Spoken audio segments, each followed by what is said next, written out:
Hello, everybody. If anyone is joining us live or later, thanks for listening. My name is Megan. I'm here with Scott Greenberg, and we have a special guest today, Eric Trexler. Eric, why don't you tell the listeners a little bit about yourself and, your background and how we ended up where we are today?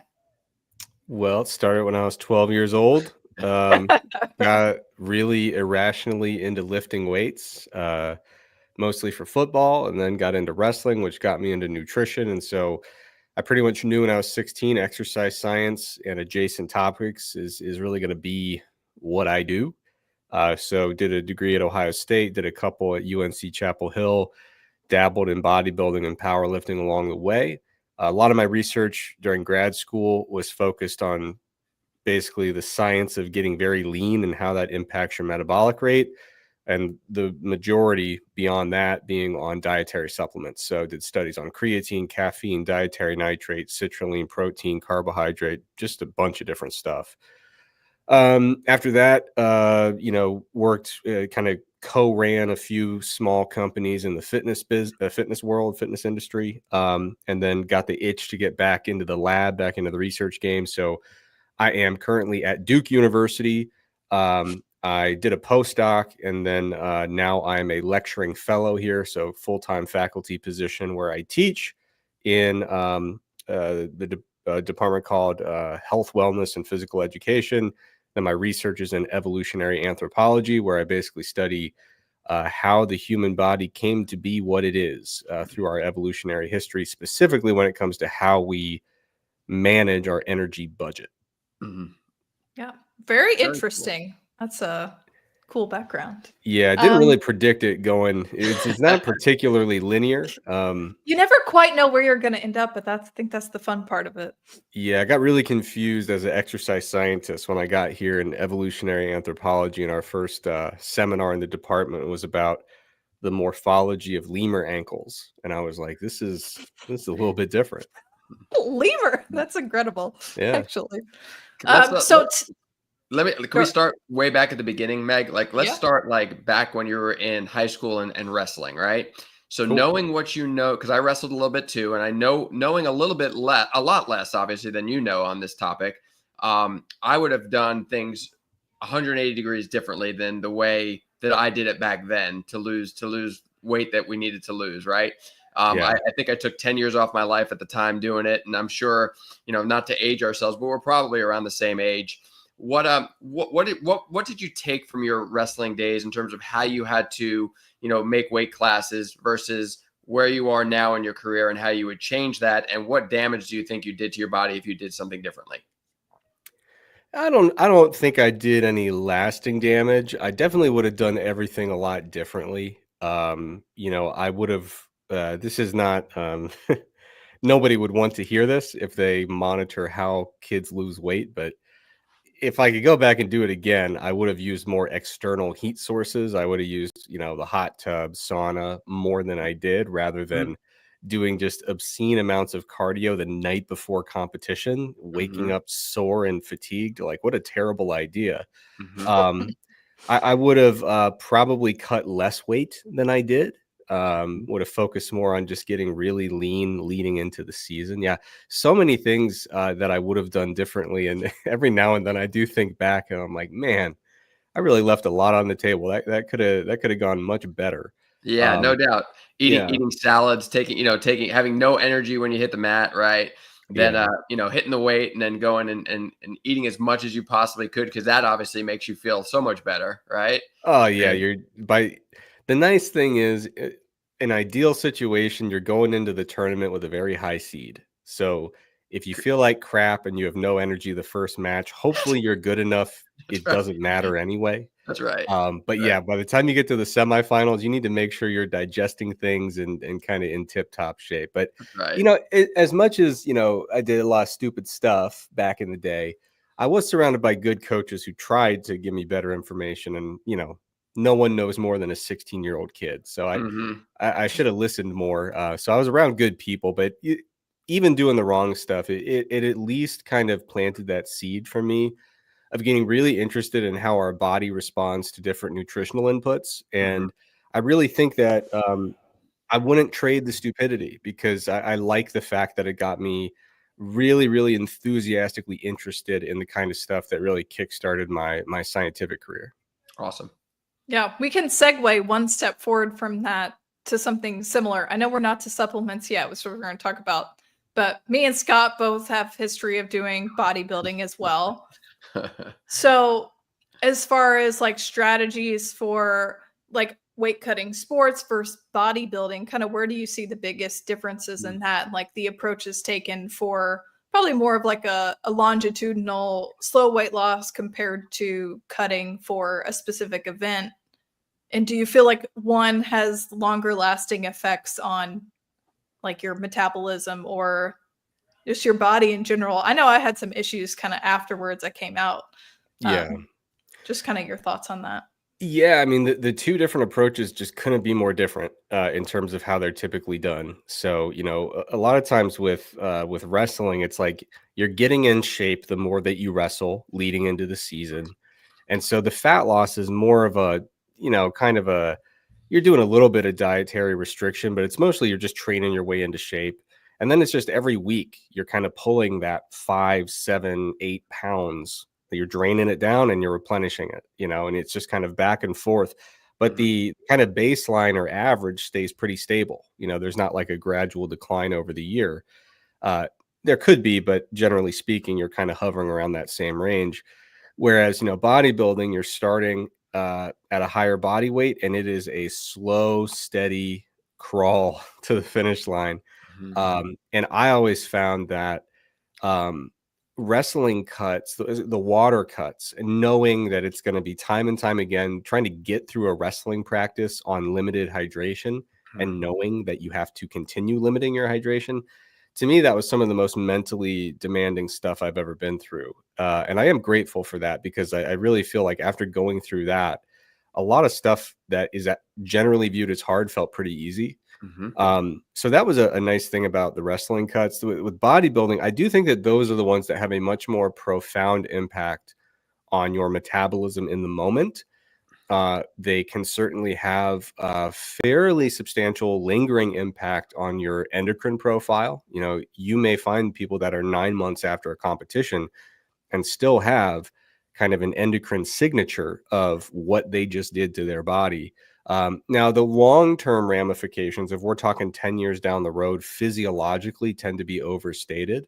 But psychologically and behaviorally, I think people that go through a pretty rough bodybuilding experience and maybe are not guided toward best practices, it's the kind of thing that you can really, it can fundamentally change the way that you view food and exercise for decades. So yeah, very, very different things where it's kind of the narrow, really intense, rip the Band-Aid off kind of cut versus something that I think is fundamentally different in execution and has a little bit more, there's some people that I would just say, do not get into bodybuilding.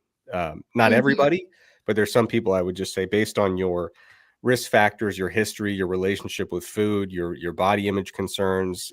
There's just a kind of a cluster of kind of characteristics where I would say this just is not for you. Whereas I wrestled with a bunch of guys with a bunch of different personality types and a bunch of different characteristics, and we were all fine. Yeah, no, that's fair. I completely understand that. Yeah, 100% agree. As you say, some of your work is looking at those long-term changes after like a prolonged, you say, is it lean body mass, like at a low body fat percentage?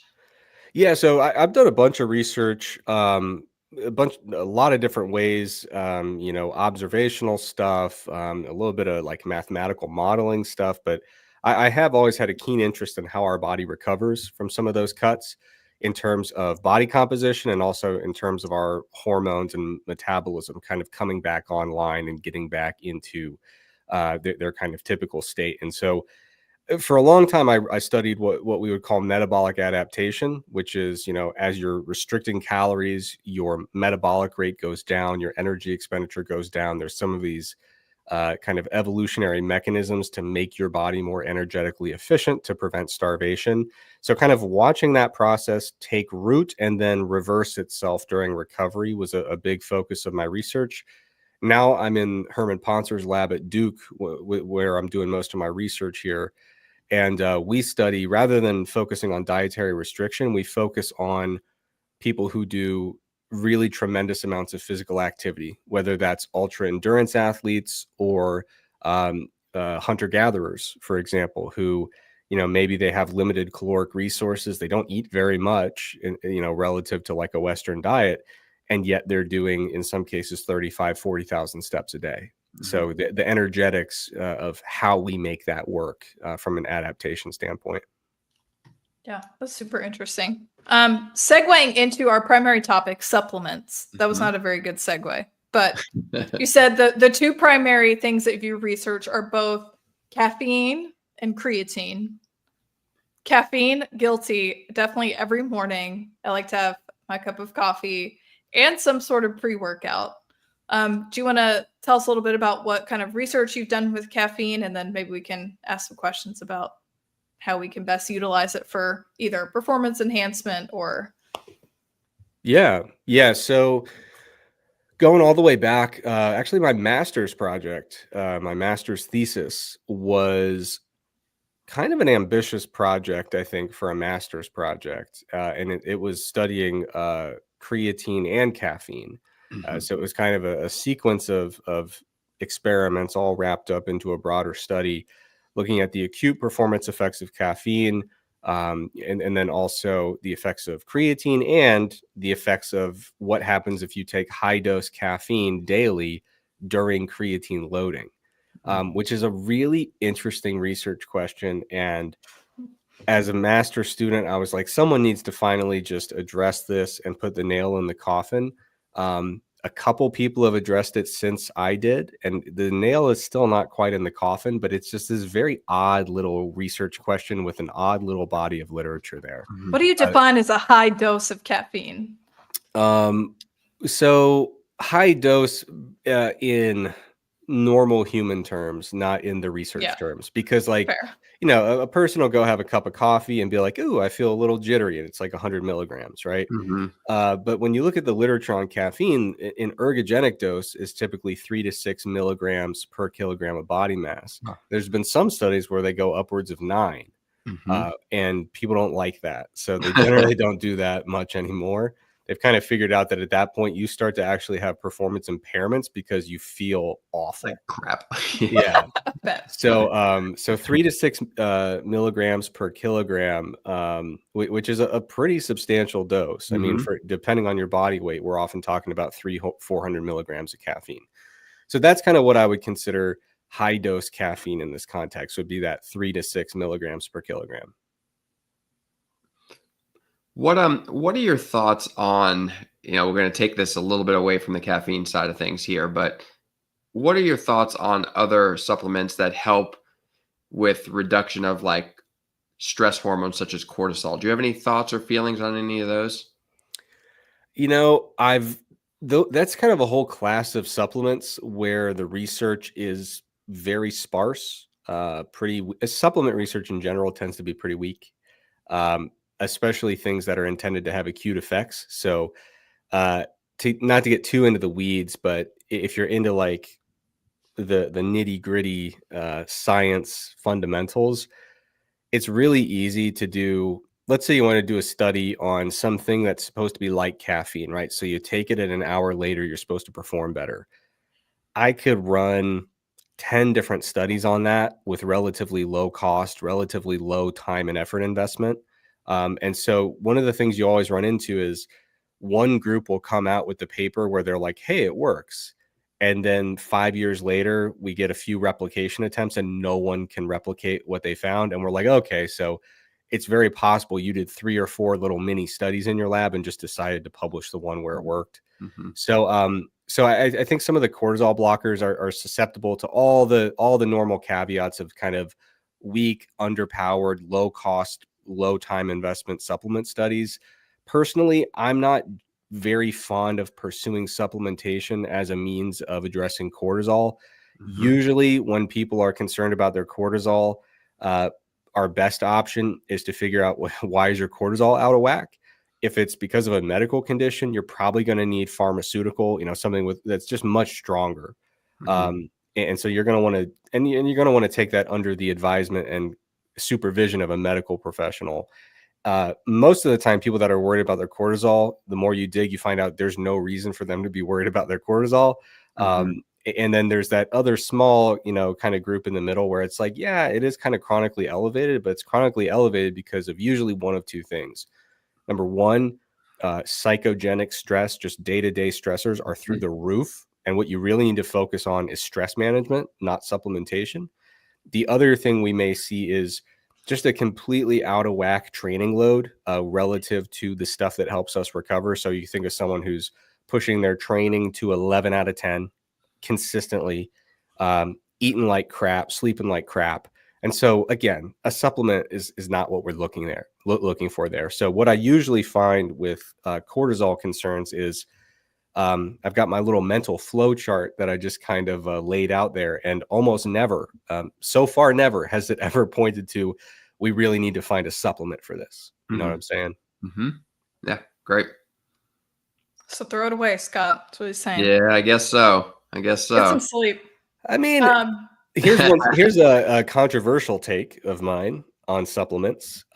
Placebo effects still count. It is unethical to promote something if you know it doesn't work.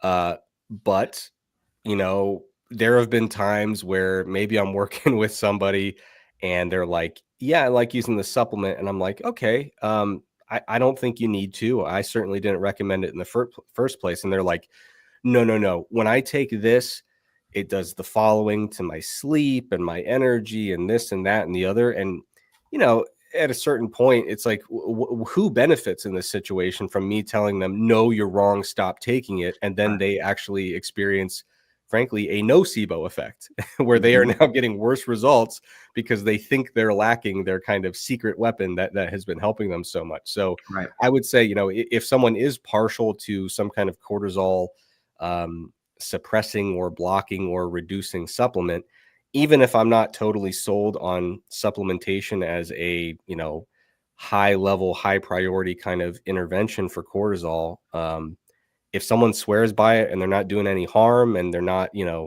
taking out a third mortgage to try to afford the supplement, then I'm like, hey, why not? Yeah. Happens all the time in physical therapy too. Yeah. The placebo is real and I lean on it. Yeah. As far as creatine goes, so I think creatine is like one of those supplements that is universal, but every now and then you hear little stories like it's going to make you bald or it's bad for your kidneys, and like kids in high school, their parents, you're going to retain water. Yeah, you're taking illicit drugs. Just like before we dive into it, do you want to kind of maybe debunk some of are they myths? Are there any truths to any of those common misconceptions about creatine? Yeah, I mean, it's always good with misconceptions to kind of address the little tiny grain of truth and then kind of zoom out and talk big picture. So, for example, there's a lot of concerns about kidney function on creatine. And one of the reasons is if you're on a normal diet that does not involve creatine supplements, and you have a blood or urine test and your creatinine levels are high, so this is the breakdown product of creatine called creatinine. If those levels are high, that's often like a very superficial high level marker that your kidneys aren't functioning properly, or they're not adequately functioning. And so it's kind of a basic, quick, easy screener. Creatinine's high, let's take a closer look at the kidney. Now, if you're putting in 7 times a normal person's daily intake of creatine, of course, you're going to be breaking down more creatine than the average person. You're going to have more circulating creatinine. That is not indicative of impaired kidney function. And the creatinine itself, it's important to understand. People use it as a tool as an indicator that the kidney is not functioning. That does not mean the creatinine itself is harming your kidney. All right. So 2 very, very different things. So all that is to say, that whole idea of linking high creatinine to poor kidney function is completely out the window once you're supplementing with creatine. So it's important to recognize how we got to this idea that, you know, high creatinine levels on a creatine in the context of creatine supplementation seems bad, but it really isn't. But if you're concerned about kidney function, work with a qualified medical professional. There are more nuanced tests they can use to figure out if your kidneys are doing okay. Aside from that, with hair loss, the grain of truth is that there was this one study that reported what seemed like higher DHT levels in a group of people when they were taking creatine versus when they were not.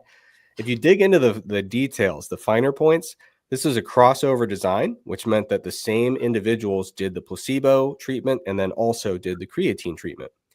And that's important because if you dig into the, you know, figure whatever, you find that when they actually showed up at baseline for the for one of the interventions they were doing, creatine or placebo, they actually had way lower baseline DHT. And this could not be attributed to any of the actual treatments that were being tested in the study.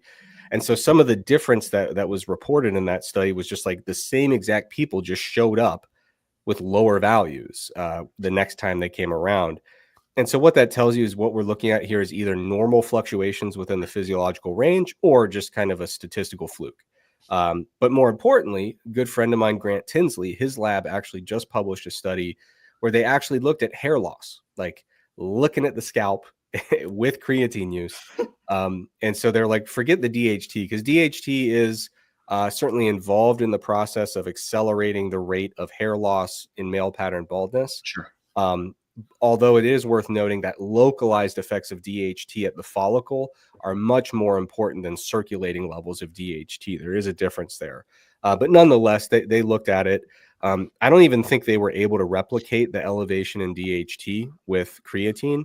But more importantly, they found absolutely no evidence of hair loss with, you know, basically best practice, gold standard, actual measures of hair being lost rather than hormones associated with it. So hairlines are safe if you take creatine, most likely. Yeah, I mean, I'm not one to talk. I mean, maybe it was the creatine for me, but no, I mean, and the funny thing is, Tinsley's also bald, so we're joking about all of his you can't biases. participate in your own studies, I guess. Exactly. Yeah. No, but yeah, there's a growing chorus of bald people who have been on creatine since they're 13 saying like it's not the creatine, guys. Like I've seen my family tree. I knew this was happening. So right. Yeah. So yeah, my family tree is also quite bald, and I don't think they take creatine. So yeah. So those are two really common myths, and they really don't pan out. I think the last one Scott said was water retention, because I know when I was doing a lot of like my bodybuilding prep, honestly, I don't remember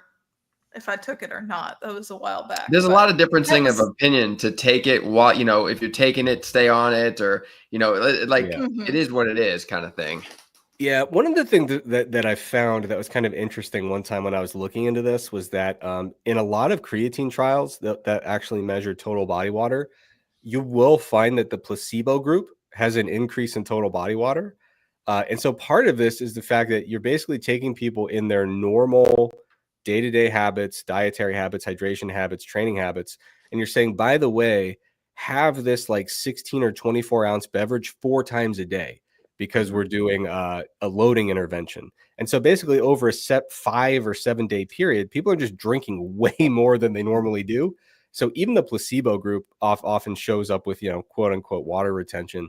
When it comes to creatine, it is pretty reliable that in studies, people will gain a kilogram and a half ish, depending on body size at baseline. Larger people obviously gain more. Some of that, like I said, is that we're just dramatically changing their, especially in the short-term studies, dramatically changing their fluid intake very abruptly. But, you know, creatine, it is osmolytic, meaning when you store it in your muscle or the other area, you know, it's a little bit in the kidney, liver, brain, stuff like that, but mostly in the muscle. You're going to store a little bit of fluid with it. But most people, when they're worried about fluid retention, they're thinking it's going to make me look huge, bloated. You know, I'm going to lose muscle definition. If anything, it's going to make you look bigger in the areas you'd love to look bigger, right? It's going to kind of fill in that intramuscular space, not the subcutaneous space where we store no creatine. So, Right. if anything, having a little bit of extra water retention within the intramuscular space may offer you a small positive effect when it comes to hydration status. But there's really no downside to that. The only caveat being, if you participate in a sport where you need to shed water to make weight, that's where you start to get into a very interesting conundrum. But generally speaking, if you're in one of those sports, frankly, I'd rather have the benefit of the creatine and just do what you got to do to get the weight off. Because, yeah, I mean, if you're thinking people who are powerlifting, doing a water cut, grapplers, mixed martial arts, fighting, these are things where you don't want to really forfeit the ability to kind of be a little bit more explosive, a little bit longer to make your water cut 2% easier, Right. Yeah. I think that. Go ahead, Meg. Go. I would I'm sorry, say, go ahead. for the listeners who do not know much about supplements, could you briefly touch on what the either evidence-based or proposed benefits of taking creatine are? Like, why are Yeah. people really wanting to take that specifically? Yeah, so when our cells are doing stuff, they need ATP. That is the kind of currency of cells when they're trying to actually utilize energy. So we think of energy in terms of calories, carbs, fats, proteins. We're breaking all that down into ATP so we can actually use it for processes at the cellular level. So obviously, when we start doing a sprint and we're doing all that muscle activity, our need for ATP goes through the roof, and we need to create it very, very quickly. So I mentioned all those different sources of ATP: fat, carbohydrate, protein, all that stuff. We have all these different metabolic pathways we can use to create more ATP, or I should say, convert things to ATP. Some of them are very, very high yield, but they're very slow. So, for example, breaking down fat to get ATP, tremendous amount of ATP can be liberated per gram of fat or per pound of fat, however you want to scale it. But it's a very slow process. It takes a long time. It's not going to be able to fuel the high intensity activity that you're going to do in a 100-meter sprint. Of course, all of our energy systems are always kind of working with, different elevations and reductions, kind of thinking dimmer switches, not on and off switches. But when we're doing really intense stuff, high intensity stuff, carbohydrates fine, but it's actually not our fastest form of ATP production. The fastest form is what we call the phosphagen or phosphocreatine energy system, where basically we're using creatine, phosphocreatine that's stored in our body. And when we have ATP, it gets broken down into ADP, and we just need one more phosphate to turn it back into ATP extremely quickly. So if we can have a bunch of creatine in the muscle to just donate those phosphates and rapidly convert ADP to ATP, we can create more muscle force per unit time. And what that translates to is a faster sprint time. It translates to failing at the 12th rep instead of the 9th. So that's what we're trying to do with creatine supplementation. Is our muscles naturally have creatine in them. We just want to make sure that we're walking around with the maximum storage. We want to top off that tank of creatine so that we're able to roll when we need it and kind of produce that energy at a high level very quickly. That's a great segue to the question I have, which is, the question that often arises is dosing and timing, right? When is it appropriate to super dose, we'll call it, or for like a week, to kind of ramp up your levels and then kind of level it back down? Or I've heard that really doesn't matter, kind of just stay at a consistent, whether it be 5 grams or, 2 to 3 grams, depending on body weight, obviously is going to kind of play into that. And then I've heard things about taking it, before your workout, after your workout. Does that matter? Those are some of the questions that I have. Yeah, let's start with loading versus not loading. So loading is usually when you're taking, maybe 4 doses, 5 grams each, so 20 grams a day.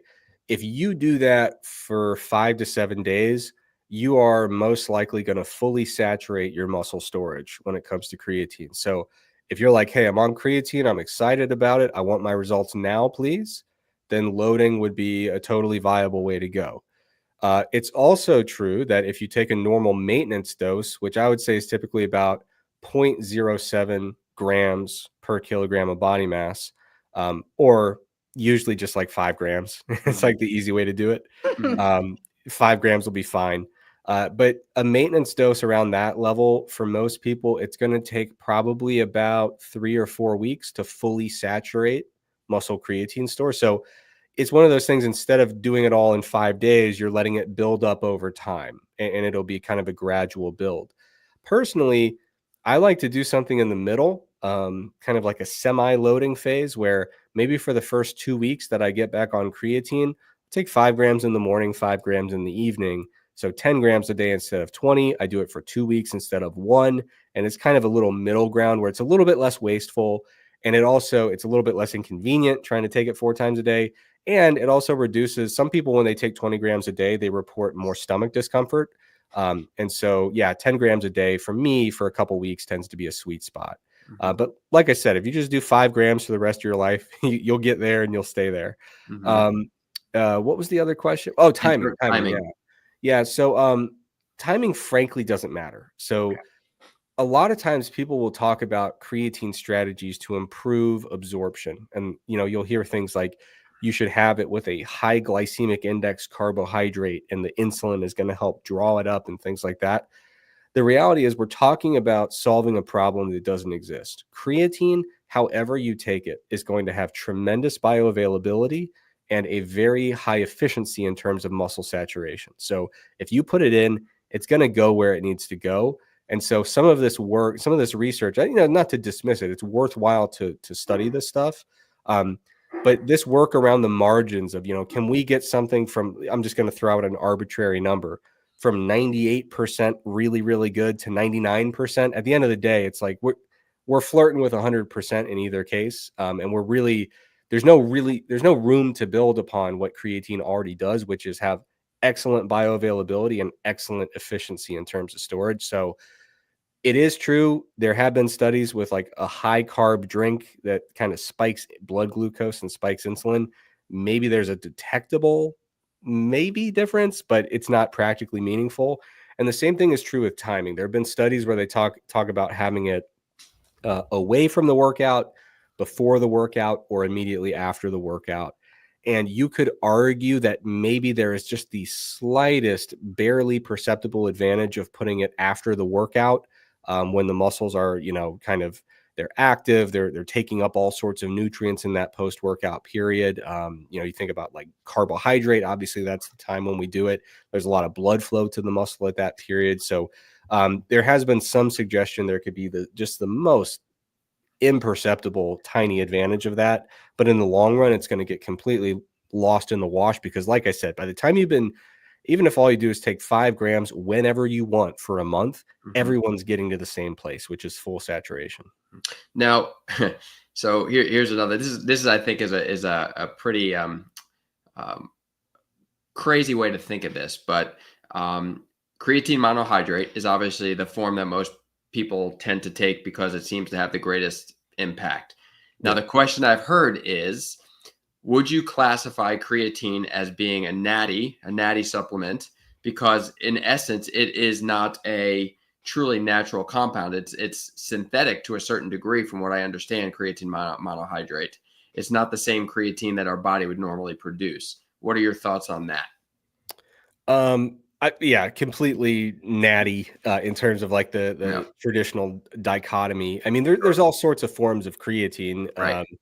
Whether it's creatine monohydrate or creatine hydrochloride or all these different creatine nitrate salts that have come out. At the end of the day, the thing that's attached to the creatine is immaterial. It may alter the characteristics to some extent in terms of how it behaves in water, how the bioavailability changes, but the creatine we get in our diet is going to increase muscle creatine saturation, and the creatine that we get from monohydrate is going to increase muscle creatine saturation. That end product that is in the muscle that is doing the work is the same thing. It's such a small difference. I remember when I was in high school and I found out a kid on our football team was not only on creatine. This was back in like the mid 2000s. No. He was going so far with his steroid stack that he was doing NO Explode before his workout and then Cell Tech after. And so he was getting creatine before and after. And like some of us were genuinely appalled. We were like, this is unethical. It's unhealthy. It's certainly an abomination physiologically and morally. And yeah, we were clutching our pearls. But then you look back at it and you're like, that dude was getting 1 or 2 extra reps on his bench press, and that That's was right. about it. So That's right. yeah, the idea that you're kind of crossing over some threshold when you go on creatine, when you start looking at the actual effect sizes, like there's a recent meta-analysis looking at the effect on muscle growth and the effect size that they calculated, like a Cohen's D type effect size. I think the overall effect was like 0.11. So we're talking about That's what sad. in many areas of research that would be considered a trivial effect. So it's certainly far from from the studies where if you go on steroids, there's a classic study by Basine and colleagues where people grew more muscle if they went on steroids and didn't lift weights than if they lifted weights without steroids. So it's That's a crazy. very, very different thing. But with that all being said, out of all the supplements, the most highly studied, most clinically relevant, beneficial one, time and time again, comes out to be creatine. Yes, and that's exactly why I had an existential crisis when I was about 28 years old. I'd come out of grad school and I had done all these cool studies on supplements, and I found them to be, as a scientist, intellectually, I was very curious, and I found them to be interesting and how they affect the function of the body, and running all these different types of studies with different study methods and study designs. It was a very intellectually stimulating thing to do. But after doing it for a few years, I was like, oh my God, none of this really matters that much. And so I was considering a job offer to go start my own lab where I would be doing another 30 years of supplement research. And I was like, I don't think I can, sink another 3 decades into this, because like you said, when we're talking about the absolute cream of the crop, best of the best, essentially giving you crickets in terms of practical meaning. To me, that was a devastating realization that I slowly developed over a few years of doing supplement research. So that ultimately had a big role in me pivoting, taking a few years working in the industry, focusing on the big stuff that matters, and then finding an area of research where I was like, okay, now this is somewhere that there's a lot of questions to answer. I'm very excited about it, and this stuff has substantial meaning, and it's practically, clinically, and intellectually meaningful to me. So yeah, I did stare into the abyss of studying trivial effect sizes for the rest of my life, and I was like, That's rough.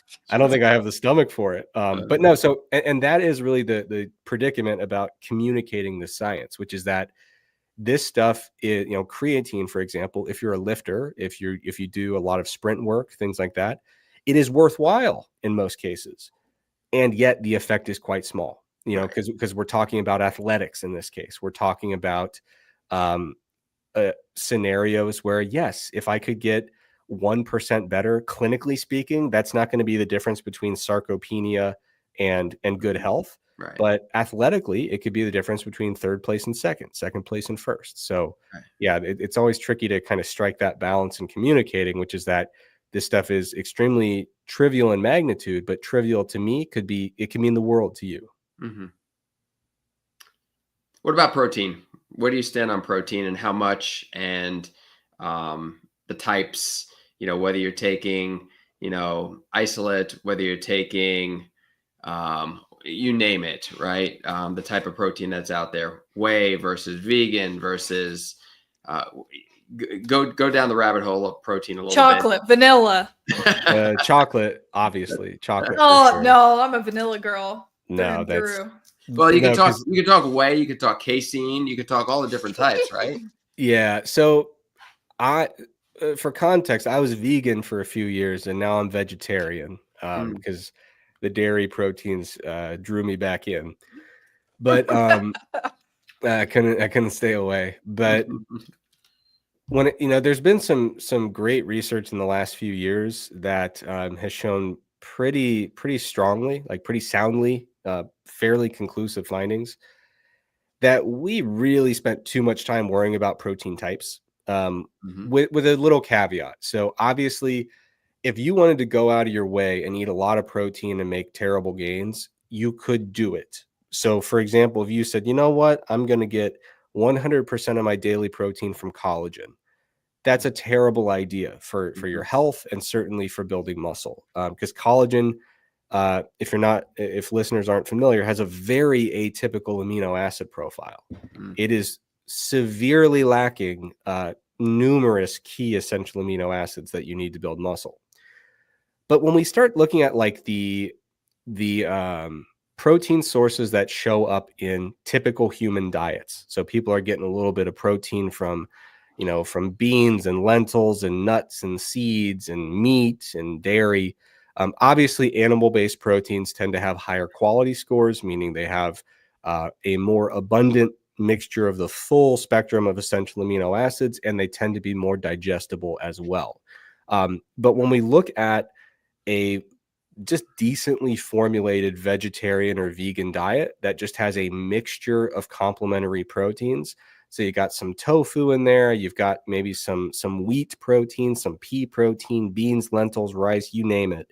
If you just have diverse protein sources in there, vegan diets perform just as well as omnivorous diets when they go head to head, whether we're looking at muscle protein synthesis over multiple day periods or we're looking at actual indicators of muscle growth over an 8 to 12 week study. So I think people spend a little bit too much time thinking about exactly what kind of protein they're going to have. Like if you were to ask me, oh, should I do, isolate versus concentrate? It simply doesn't matter. Should I get hydrolyzed? Probably not. There's very, very few scenarios where hydrolysis is really going to be beneficial, but it will be in all cases more expensive. Casein, not that into it. I mean, it's fine, but the idea that you're going to kind of manipulate the time course of muscle protein synthesis by manipulating the kind of kinetics of amino acids in your blood, it doesn't really, it's not very compatible with our current understanding of how those switches turn on and off in terms of muscle protein synthesis. So yeah, what I usually tell people is find a high quality set of proteins that you like. High quality just in terms of like, there's obviously collagen is just, in terms of building muscle, it's just trash. Like it does not have what you need to build muscle. When it comes to supplements, back in the day, it was much more prevalent, but people would just completely mislabel their product and it did not have as much protein as it said. So I'm not saying quality in terms of protein quality per se, but just find some protein sources you like, eat enough total protein throughout the day, and don't look back. And you will generally be pretty good.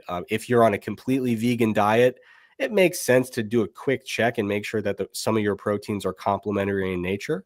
But a big saving grace with protein is just getting enough every day. And even though this is a weird hill that I've died on, because I argue often and enthusiastically that kind of the key paper that everybody uses to say like 1.6 to 2.2 grams of protein per kilogram of body mass, the statistical method to kind of create that range is very unusual and not rigorous or robust, in my opinion. That's with all due respect, because I know and appreciate and respect many of the authors on that paper, but as a statistical purist, it hurts my heart a little bit.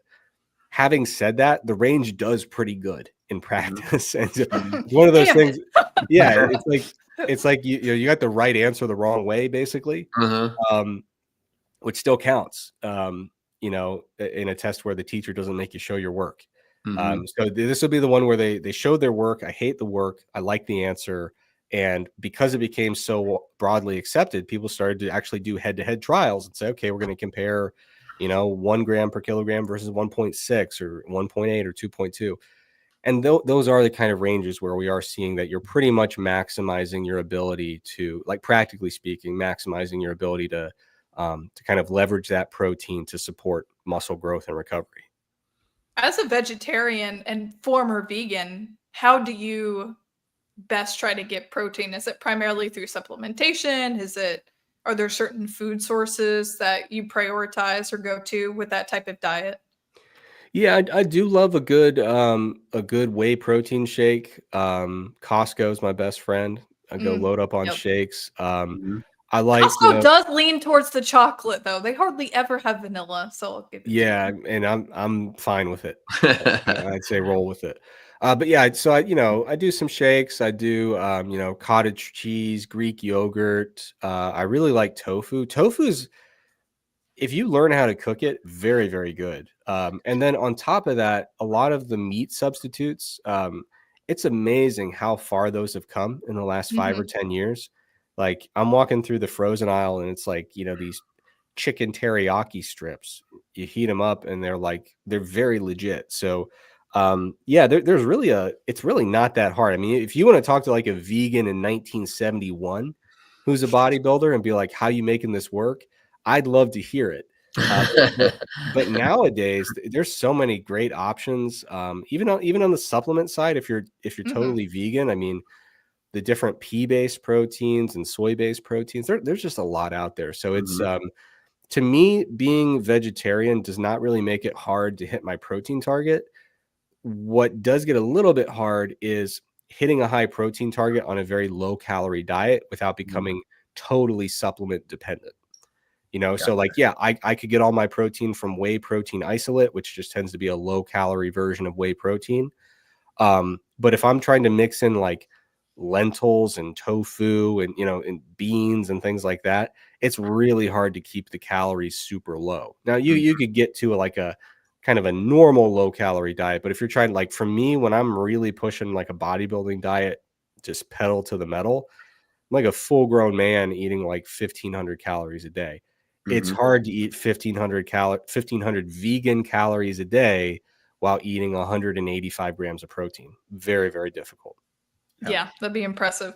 Extremely impressive. It's hard enough on a normal diet. Yeah, that's right. Yeah. God love egg whites and God love chicken, right? Yeah. And if you're an omnivore, both of those are on the table. But exactly. For vegans, it's like, I hope you like soy protein shakes. Is pretty much what it comes down to. That's right. What's your thought on supplementation? So to bring this to our world a little bit, the injured population, people that are recovering from an injury, they need to get stronger. They need to increase muscle mass because, again, due to an injury, a surgery, they've atrophied, they've lost it. I personally feel, having my background, and I'm sure Meg feels the same way, knowing what it takes to build muscle and the amount of protein that you need to take, most of the time our patients are, hey, I'm not exercising. I don't want to get fat. I'm not going to eat. So they neglect all of their protein. They neglect everything. They really cut their calories down, and they need those type of sources to help facilitate building muscle. What's your thoughts on not just that, but the importance of supplementation to really enhance or increase the likelihood of building muscle after a specific injury? Yeah, injuries are tough because, like, as you're alluding to, it's not necessarily that you need to be like shoveling calories down your mouth, right? But definitely you do not want to be in a large caloric deficit and trying to do a very substantial tissue remodeling. Like that is an energy intensive process. And if you are severely restricting calories, there's a good chance that you're going to be impeding that process. Now, the calorie balance is really hard, right? So for example, let's say you've got a legit D1 big time basketball player. They burn a zillion calories a day, right? They're up and down the court. They tend to have big bodies. They go down with a serious knee injury, ACL, MCL, meniscus damage, the whole deal. And so then it's like, well, okay, how far we probably do need to drop their calories from when they're in their normal training because they're barely moving around campus in certain periods of that recovery. Right. But the question is how far, right? And so that's where some of the really nuanced calculations come into play. With protein, I think that one's a little more simple because I just don't think you're going to find someone who's recovering from an injury that requires substantial tissue remodeling. And that's a key thing, right? We have to think about how much are we actually really building here, But if you have substantial tissue remodeling happening at this phase in recovery from a particular type of injury, no one's going to go back and say, I really regret that I had 1.8 grams per kilogram of protein, right? It's either going to be advantageous or it's going to be neutral in terms of the effect. So the protein is pretty simple. there's no reason not to have it. The only reason that someone wouldn't have it comes down to convenience and adherence, right? And so that's where supplements become an extremely advantageous tool to use. And especially now, I don't know if you've seen this yet, but Mike Israetel over at RP is involved with a company called Genius Shot.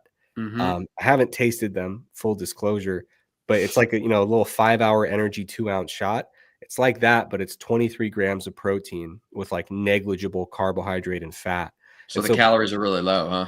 So the calories are essentially just from the protein. It's 23 grams of protein and it's a shot, right? So you may not be able to get a patient and say, hey, I need you to kind of slowly drink this really thick, chocolatey protein shake that's going to be like 12 ounces of fluid. You're going to feel like you just had a big meal by the time you get to the end of it. But as some of these other types of products become more available, I think those are going to be great for this type of application where it's like, just throw the shot back. It's absolutely. fine. Yeah. What is it predominantly? What type of protein is making up the main compound to allow it to be that potent in that small amount of? Yeah, it's one of the predominant fractions in whey, but I forget which one. Okay. Yeah, but it in all, for all intents and purposes, physiologically, it's going to be essentially equivalent to having a whey protein shake, because it is using that kind of predominant like main fraction there. But yeah, it's a really interesting product, fairly innovative. I haven't seen anything like it. I'm sure the copycats are coming. They're coming. They're coming. No They're going to watch this. They're going to rip it off. If I know the supplement world, it's like when someone actually has a good idea that's like fairly innovative, and they're few and far between. It's not every day. You're essentially creating a new sector of the space. Well, we're getting close to the hour, but I do have one final question. Eric, if you're at Vitamin Shop, which supplements are going in your cart? Which ones do you think matter? Which ones would you decide to like keep in your pantry for a go-to basis, aside from caffeine, creatine, some type of protein? Yeah, I mean, honestly, the only one that I actually get at a store is creatine, like a supplement store. I'm a coffee guy, so that's where I get my caffeine when I need it. I take a daily multivitamin, just get it at Costco, one a day, for men or women, whichever you prefer.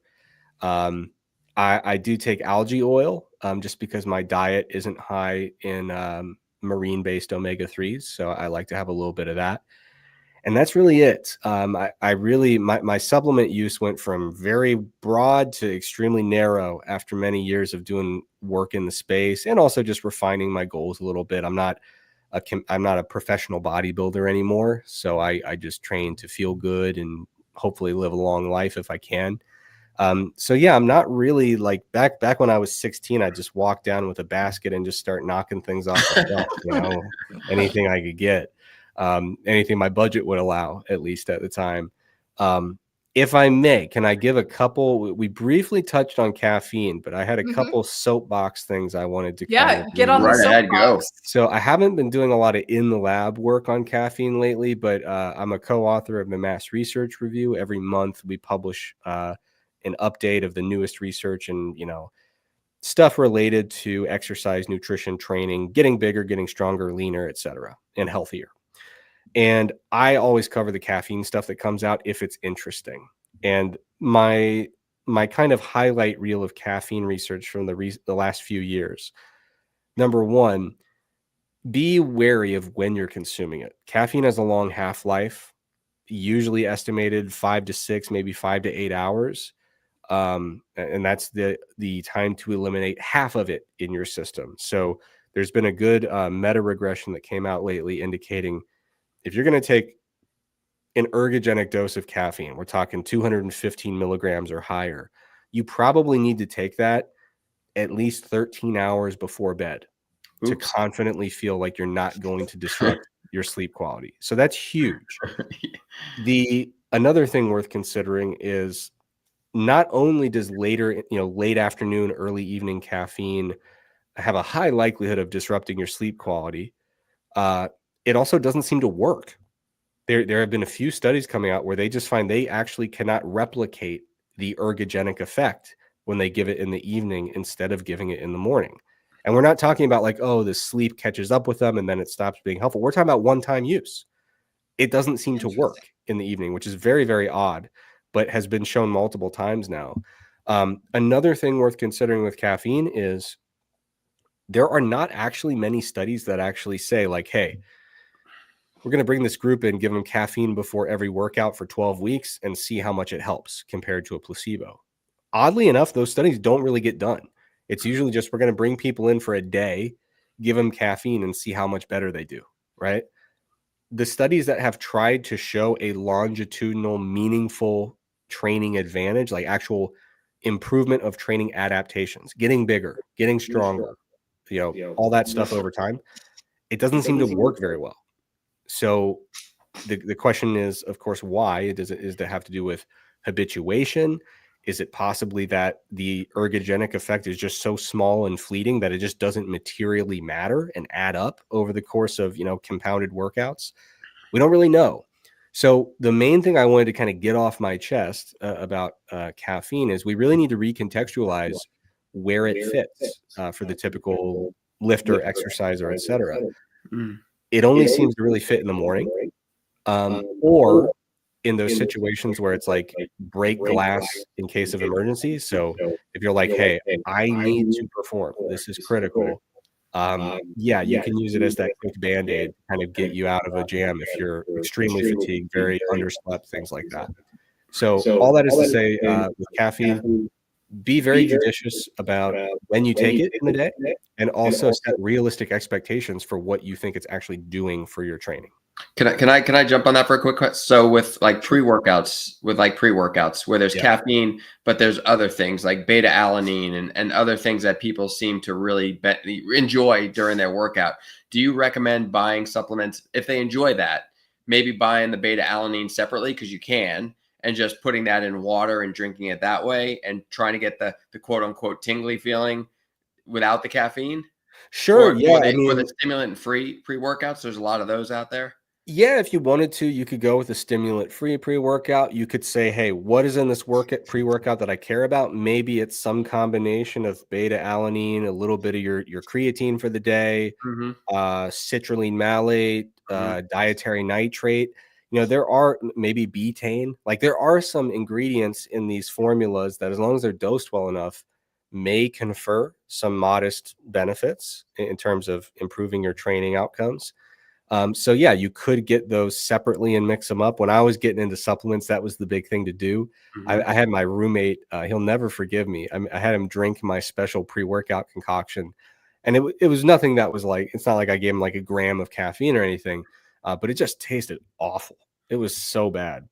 But yeah, you can mix your own. It's not that hard to do, or you can get the non-stim pre-workout and then just have a caffeinated beverage in those scenarios where it makes sense. So maybe, for example, this is kind of atypical, but I'm sure someone out there does it. Maybe Monday, Wednesday, and Friday, you work out in the morning, and Tuesday, Thursday, you work out in the late afternoon. Maybe only on the morning workouts do you include caffeine, and then on the other ones, you do the non-stim option. Interesting. Yeah. Very cool. Fair. Any other last questions, Scott? No. Did you have one more soapbox point? Yeah. No, that's really the soapbox for me. It's just that I think caffeine, I used to be a lot more bullish of, of course, it's a no-brainer. Whenever you're working out, get your caffeine beforehand, you'll be fine. And I'm sure it'll work out well. Lately, I'm kind of getting a little more conservative on both ends of the coin there, where I'm like, well, it may help you acutely the first time you do it, but it seems like compounding over 12-week programs, it's not really panning out the way we thought. It's not giving us there's not as much meat on the bone as we thought in terms of benefit. And at the same time, we've probably been understating the potential for sleep disruption, and sleep disruption sucks. You feel worse, cognitive performance goes down, physical performance goes down. It's harder to build muscle. It's easier to gain fat. It's harder to manage stress and anxiety. there is nothing good that comes from messing up your sleep on a regular basis. So very important to keep in mind. It's a great way to end it, because I agree with you. I think, dealing with our athletes, Meg, in the college setting, the things they don't get enough of are the easy stuff, right? The easy wins, the eat well and the sleep well. Everything else will take care of itself. And those are the ones that they struggle with the most. Facts. Yeah. Oh, I do have one more soapbox thing. Yeah. Just a single sentence. Obviously goes without saying in a college setting, or, folks who are professional athletes, people who work in tactical settings, any scenario where you're subject to drug testing and you have real skin in the game, be cautious with supplements. When possible, try to use things that are third-party certified. And even on top of that, it's probably a good idea if you have real skin in the game, like if a failed drug test ends your career, kills your $3 million NIL deal. Like if we have real skin in the game, it's not a bad idea to actually be a little bit obsessive and keep an extra scoop or two, an extra capsule or two of your products, and keep them in their original containers with the lot number, the batch number.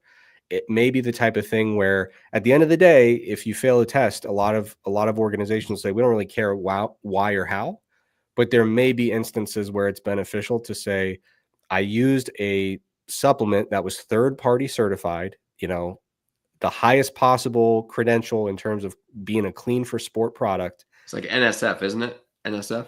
Yeah, there's a couple really high-end ones that will really, they'll not just say like, oh yeah, this company follows standard manufacturing processes. They'll actually go through and say this product contains exactly what it says and nothing that it doesn't. And we tested it against the WADA list of, banned substances. So you want to go with a really stringent third-party tested supplement, and it's generally beneficial, if nothing else, for defending your character, to be able to go and prove and say, you go and test batch number blank, lot number blank, because this is the supplement, and you can submit a sample and they can, in many cases, confirm that that was the source of contamination. Love it. That's a great idea. That's a great thought. Now I'm nervous because I just got a drug test for a new job, and I was taking a pre-workout, and I was thinking, I'm like, oh my God, if this thing was like laced with amphetamines or something. I haven't gotten my drug test back yet, but not to add to your anxiety, I failed an employee drug test literally because of that. Really? No. Yeah. So it was back in the day. So do you guys remember geranium root, DMAA? It was in all the pre-workouts. It was, the FDA had offered no guidance on it. It was not banned in any sport. It was just in every pre-workout for a minute there. And it was awesome. But I got a job when I was in like high school, and I failed the urine test, and they're like, hey, you failed. And I was like, really? With what? And they're like, methamphetamine, believe it or not. And I was like, I don't know about that. But the saving grace was it was a job at a supplement store. And they're like, everyone we hire fails for methamphetamine. So, because everyone was taking these pre-workouts at the time. Like no one at that supplement store wasn't. So they knew the drill. And so they sent it off to a lab that did a little bit more intensive screening that is less susceptible to the false positives that ingredient was causing. So, but DMAA has been off the market for a zillion years. I'm sure you're going to be fine. I hope so. All right, Eric, shameless plug, whatever you want. Where can people find you? I know you help out with mass. People want to read about your work or stay up to date with your research musings. Yeah, well, I've been busy. So if you want to follow with the stuff I do, the Mass Research Review comes out every month. I usually write 3 articles a month for that. So I'm all over it. On top of that, I actually do 2 podcasts a week that I make. One with Eric Helms. It's called Iron Culture. The other one with Lauren Colenso Semple. It's called Front Page Fitness, which is kind of a more fun topical one where we talk about kind of current stories and trends and controversies in health and fitness. So those are both available on YouTube, wherever you get your podcasts, it'll be there. And yeah, massresearchreview.com is kind of the home base. And if you want to find me on Instagram, it's at Trexler Fitness. Awesome. And we can probably link those as well in the show notes if people would like to see that. So we can definitely do that. That'd be great. Eric, thank you so much for your time and for all your expertise in this. And I know I really enjoyed it. I think Meg did too. Yep, I did. Well, hey, Thank you. I enjoyed it as well. I really appreciate the opportunity. You bet. You bet. Maybe we'll have you on again. We'll talk about something other than caffeine and protein. Yeah, and something with creatine. an effect size of at least 0.2. Right? There Noted. you go.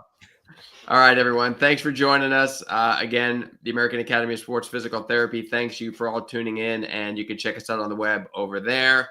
From Scott, Megan, and Eric, have a great night.